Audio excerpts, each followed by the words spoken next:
Ano pong naging relasyon po ninyo kay Sir Frankie?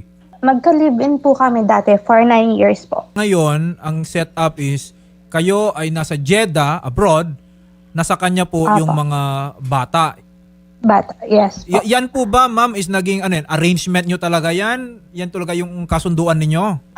May hindi po siya sinunod sa arrangement. Actually, usapan namin, kasi aalis ako, wala siyang trabaho. Ang usapan namin, sige, dahil hindi mo naman kayang buhayin yung mga bata, hindi siya nagtatagal sa trabaho kasi due to attitude problem niya, lagi siyang natatanggal, nang bababa siya sa trabaho. Hindi niya kayang buhayin yung mga bata, palipat-lipat kami ng inuupahan kasi wala kaming pambayad. Kasi nga po, hindi siya nagtatagal sa trabaho. Tapos, yun, nabababae pa siya. Sabi ko, dahil hindi mo kayang buhayin, nagugutom yung mga bata, ako ang kikilos para mabuhay yung mga anak ko. Yung panganay ko, actually, 2 years siyang delayed kasi hindi siya makapasok sa school dahil walang pera pambili ng gamit, walang pang-enroll.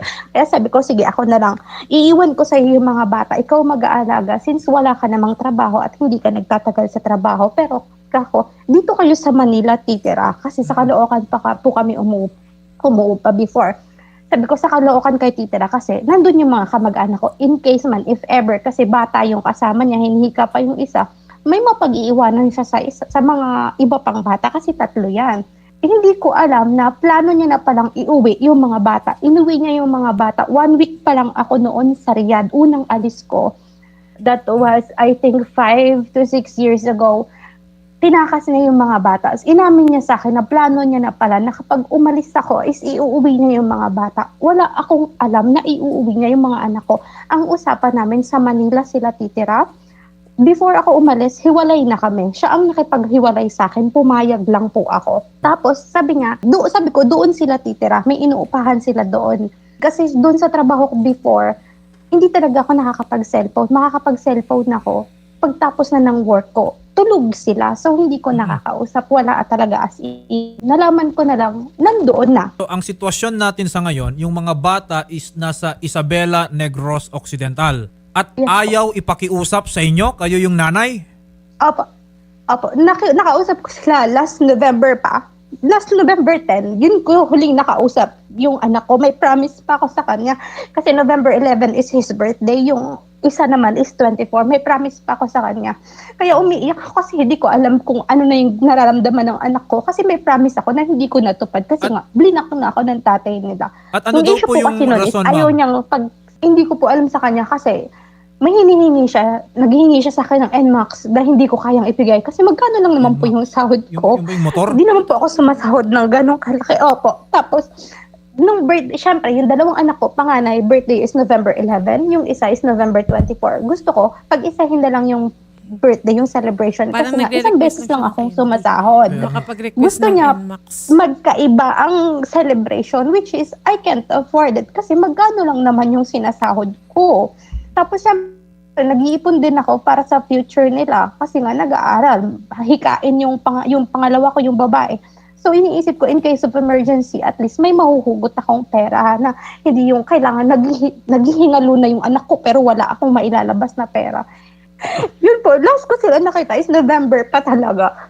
Sabi ko, gusto ko makita yung bata. Yes, ipapakita niya kapag nagpadala ko ng allowance ng bata, which is 10K a month. Minsan umaabot ng 18, depende sa expenses. Like, may kailangan sa school, may ganito, may ganyan. Umaabot ng 18K yun. Magkano lang naman ang sahod ko? 23. Tapos po, pipicturean niya, legs lang, braso lang. Nung mga bata? Gusto ko makita buong anak ko. Magpadala daw ako ng 100,000, 85K para makita ko ng buo yung mga bata. Saan ako kukuha, di ba? Ano, yung nangyayari sa inyo, ma'am, is bordering, extortion. Para Yun man lang na nga po. makausap nyo. Well, ganito po, ma'am, ha, ang gagawin natin dito, no? And I'd like to explain muna na under our family code, hindi naman kayo kasal nitong si Frankie Jimenia, parental authority and custody belong to you as the mother. Okay? Karapatan po ninyo yan. At lahat po ng gagawin, desisyon patungkol sa bata, kailangan po dumaan sa inyo. Bakit? Kasi po kayo under our family code ang may karapatan sa mga bata po na ito. And para po sa lahat ng mga nakikinig sa atin, yung mga bata po, 3 po ito, no? 10 years old, Yes, 8 years old, and 5 years old. Lahat po sila ay minor. Okay? Yung pinakamatanda na is 10 years old and the youngest is 5 years old, no? Ngayon, sinusubukan po namin na i-contact itong si Frankie pero hindi na po niya sinasagot ang aming tawag.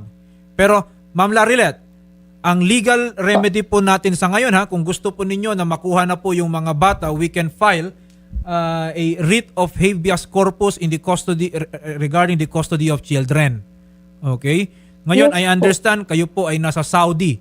Pero it can be filed by someone with even with substitute parental authority. Kung wala yung nanay in case of illegitimate children, hindi napupunta sa tatay. Lalo hindi talaga sila kasal, ang karapatan po in the meantime na absent si mami kasi nga nagtatrabaho abroad, yung karapatan po is nandun sa maternal grandparents.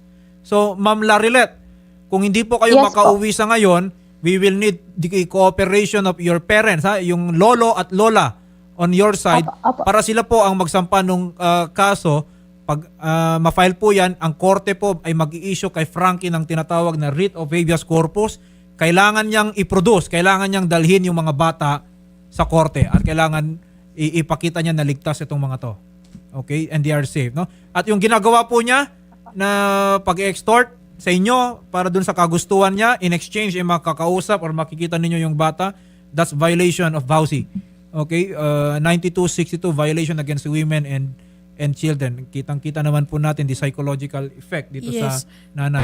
Ang sabi po, nakausap po ng ating researcher, ito pong si Frankie Jimenea, hindi na daw niya ibibigay ang bata dahil kaya niya daw pong alagaan at sinusuportahan ito ng kapatid niya. Sinasaktan din daw po ni ma'am ang mga bata at hindi ibibigay niya daw kung mabuting magulang si Ma'am Larilet. Yan, magandang hapon po, Ma'am Angeli. Hingin po sana namin ang tulong ng inyong tanggapan para magkaroon ng welfare or assessment check dito sa mga bata. 3 bata po yung involved, mga anak ni Ma'am Larilet Besmonte. Gusto po sana namin na mapuntahan po sana ninyo. Tignan natin yung kanilang sitwasyon po dyan sa Isabela Negros Occidental. Because the reality is, nandyan po siya ngayon sa Negros without the approval of the mother. So, Yes po. sa ngayon po, Ma'am Angeli, gusto lang malaman ng nanay kasi ilang buwan na rin niyang di nakakausap kung kamusta na sila dyan. Na-coordinate ko na po sa Barangay Bausi at confirm po na nandoon si Mr. Jimenea. Okay. At ang according sa kanya po, kapatid siya ng isang teacher ng isang school sa Isabela. So next week, mag-schedule po ako na makausap po kasi nasa nasa town proper yung lugar ng Barangay 7. We appreciate po yung naging unang hakbang po ninyo. At least we confirm na nandyan talaga sila sa Isabela Negros Occidental, yung kanilang location. Pero ganito po, ang i-coordinate din namin sa inyo, Ma'am Angeli. Kami rin po dito, Yes po. pupunta na rin, sasamahan yung lola nung mga bata para makita na rin talaga ng side ni Ma'am Larilet yung kanyang mga anak. And by that time, Ma'am Larilet, kami na po ang bahala para makausap po ninyo yung mga anak po ninyo. Pag magtatagpo-tagpo po please dyan, po. In the meantime na wala pang kasong na isasampa, this is welfare check, Ang ating si Ma'am Angeli Ivy mga naman ay tutulong po. Again, this is for the social welfare department na ma-check nila yung well-being nitong mga batang ito. Opo, napaka-importante lang po talaga sa akin na malaman ko how are they. Kasi ang hirap po dito, mag-isa ako, nagtatrabaho akong umiiyak, wondering kung kumusta yung mga anak ko. Yun lang po. Masiguro ko lang na okay sila para mapanatag naman ako dahil hindi po talaga ako nagkakaroon ng peace of mind. Gusto ko lang malaman kung kumusta. Para na po akong stalker, gumawa ako ng TikTok account kasi nakita ko may TikTok account yung ex ko na ginagamit ng anak ko para akong stalker na nag-aabang lagi ng update niya para lang makita yung mga anak ko. Hindi nyo naman kinukuha yung mga bata from the father? Kinukuha ko po. Kukunin ko na po. rin. Gusto ko pong kunin na lang. Kukunin ko po. Sige. Kasi po, baka pag di ko kinuha, uulitin niya na naman to. I know him. So, nagsama kami for 9 years. I know how he thinks. Kaya alam ko po, uulitin niya to. Para hindi niya na ma-torment yung utak ko, magkaroon ako ng peace of mind at masara ko na yung chapter na to ng buhay ko. Kukunin ko yung mga anak ko. They are mine. po. Nanay ako, may trabaho ako, I am capable, malakas ako, wala akong Yes. kapansanan, kaya ko silang buhayin. I can give them everything they want, kahit yung mga needs na hindi importante, I can give them that. Kukunin ko yung anak ko yun. Yes. O hindi ako hihingi sa kanya kahit piso, I don't need his support, I don't need anything from him, just my children. Okay, yes. No, ayan, napakatapang no, ng mga salita galing kay Ma'am Larilet. Galing sa isang nanay. Siya rin na 6 months na hindi nakausap. Nagtiis na po ako. 7 Nagtiis months. na ako ng ilang taon. Magsi 6 years na hindi ko sila nakita, hindi ko sila nakasama dahil gustuhin ko man puntahan. May death threat siyang sinasabi sa akin na once pumunta ako doon, papatayin niya ako. Ma'am Larilet, we will discuss this off air para na rin dun sa mga steps, no, yung legal steps po na i-avail po natin. Thank you so much. Thank you so much.